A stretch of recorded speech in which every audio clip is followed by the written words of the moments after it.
আজকে 21শে জুলাই সভায় যাতে হাজার হাজার মানুষ বর্ধমান শহর থেকে ধর্মতলায় যায় তার আহ্বান জানিয়ে যে মিছিল, আমি খোকন দাসকে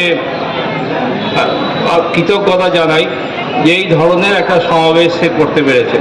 স্বভাবতই আমরা আশা রাখবো যে 21শে জুলাই বর্ধমান শহর থেকে কয়েক হাজার মানুষ তারা ধর্মতলায় হাজির হবে।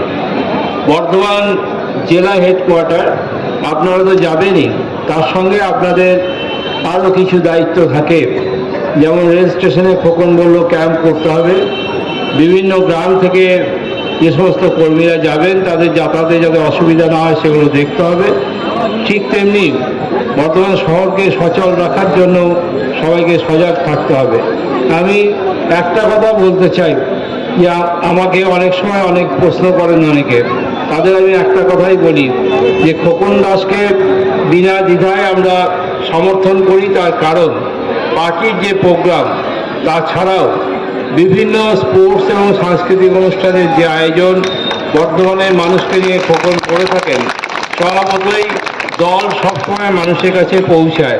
সেই জায়গা থেকে আগামী 2026-এর বিধানসভা নির্বাচন দল আমার মনে হয় খোকন দাসকেই হয়তো আবার প্রার্থী করবে,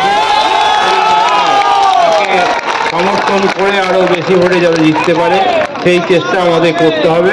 এবং 21শে জুলাই শহীদ দিবস